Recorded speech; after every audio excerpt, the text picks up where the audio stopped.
Big breaking news చూస్తున్నాం. తెలంగాణలో పల్లెల్లో ఎన్నికల నగారా మోగింది. స్థానిక సంస్థల ఎన్నికలకు షెడ్యూల్ రాష్ట్ర ఎన్నికల సంఘం విడుదల చేసింది. మొదట ఎంపీటీసీ, జెడ్పీటీసీ ఎన్నికలు జరగనున్నాయి. ఆ తర్వాత వార్డులు, సర్పంచ్ ఎన్నికలు నిర్వహించనుంది. అక్టోబర్ 9వ తేదీన స్థానిక సంస్థల ఎన్నికల నోటిఫికేషన్ విడుదల చేయనుంది ఎన్నికల సంఘం. ఆ రోజు నుంచే నామినేషన్ల ప్రక్రియ కూడా ప్రారంభం కానుంది. మొత్తం 5 విడతల్లో ఎన్నికలు నిర్వహించనున్నారు.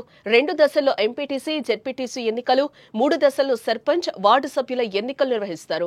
ఎంపీటీసీ, జెడ్పీటీసీ ఎన్నికలు అక్టోబర్ 23 తొలి విడత, అక్టోబర్ 27న రెండో విడత ఎన్నికలు నిర్వహిస్తారు.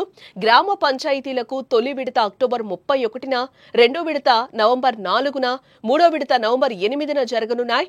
ఎంపీటీసీ, జెడ్పీటీసీ ఫలితాలు నవంబర్ 11న వెల్లడించనుండగా సర్పంచ్, వార్డు సభ్యుల ఫలితాలు పోలింగ్ జరిగిన రోజే ప్రకటించనున్నారు. మొత్తంగా నవంబర్ 11తో స్థానిక సంస్థల ఎన్నికల ప్రక్రియ ముగియనుంది. ఈ మేరకు నేటి నుంచి రాష్ట్రంలో ఎన్నికల కోడ్ అమల్లోకి వచ్చినట్టు ఎన్నికల సంఘం కూడా ప్రకటించింది. మొత్తం రాష్ట్రంలో 565 మండలాల్లో ఎన్నికలు జరగనున్నాయి. 5749 ఎంపీటీసీ, 565 జెడ్పీటీసీ స్థానాలకు 12733 గ్రామ పంచాయతీలు, 1,12,288 వార్డుల్లో ఎన్నికలు నిర్వహించనున్నట్లు ఈసీ రాణి కుముదిని వివరించారు. స్థానిక సంస్థల ఎన్నికల షెడ్యూల్ విడుదల కావడంతో గ్రామాల్లో కోలాహలం కనిపిస్తున్నట్లుగా కూడా మనకి తెలుస్తోంది. తెలంగాణ ప్రభుత్వం పెంచిన రిజర్వేషన్ల జీవో ఆధారంగానే ఎన్నికలు నిర్వహించేందుకు సిద్ధమైంది.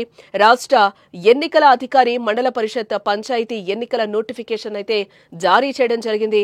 2 విడతల్లో పరిషత్ ఎన్నికలు, 3 విడతల్లో పంచాయతీ ఎన్నికలు జరుగుతాయని కూడా చెప్తున్నారు. అన్ని రాజకీయ పార్టీలతో చర్చలు జరపమని ఎస్ఈసీ కూడా తెలిపింది. ఎన్నికల షెడ్యూల్ ప్రకటించడంతో రాష్ట్ర వ్యాప్తంగా ఎన్నికల కోడ్ ఇప్పుడు అమల్లోకి వచ్చినట్లయింది. అయితే అసలు రిజర్వేషన్లు చెల్లుబాటుపైనే ఎన్నికల ప్రక్రియ ఆధారపడింది. ప్రస్తుతం జీవోపై పిటిషన్ హైకోర్టులో ఉంది. అక్టోబర్ 8వ తేదీన విచారణ జరగనుంది. ఎన్నికల ప్రక్రియలో జోక్యం ఉండకూడదంటే నోటిఫికేషన్ రిలీజ్ చేయొద్దని కూడా హైకోర్టు సూచించింది. అయినా కూడా ఎస్ఈసీ షెడ్యూల్ అయితే విడుదల చేయడం జరిగింది. నవంబర్ 8న 3వ దశ గ్రామ పంచాయతీ ఎన్నికలు జరుగుతాయి. నవంబర్ 11న ఎంపీటీసీ, జెడ్పీటీసీ ఎన్నికల కౌంటింగ్ కూడా ఉన్నట్లుగా మనకి తెలుస్తోంది.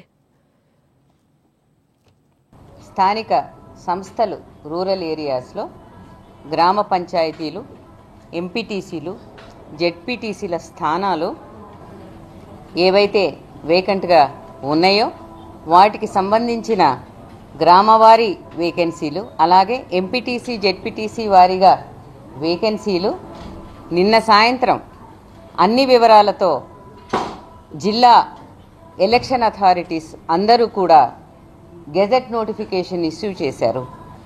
ఎలక్టరల్ రోల్స్కి సంబంధించి అన్ని పొలిటికల్ పార్టీస్తో కూడా జిల్లా ఎలక్షన్ అధికారులు మీటింగులు పెట్టి సెప్టెంబర్ 10 నాటికి ఈ ఎలక్టరల్ రోల్స్ని పబ్లిష్ చేయటం అన్నది జరిగింది.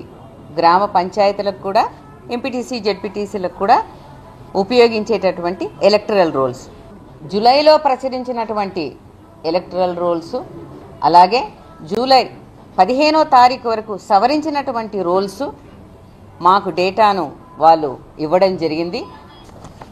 ఈ టైం షెడ్యూల్ 31 జిల్లాలకు 565 మండలాలలో నిర్వహిస్తాము.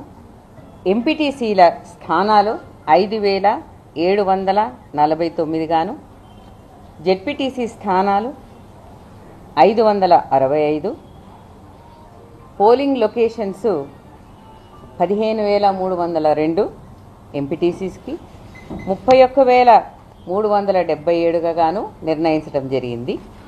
ఈ వివరాలన్నీ కూడా మీకు మేము పొందుపరిచి ఇస్తాము.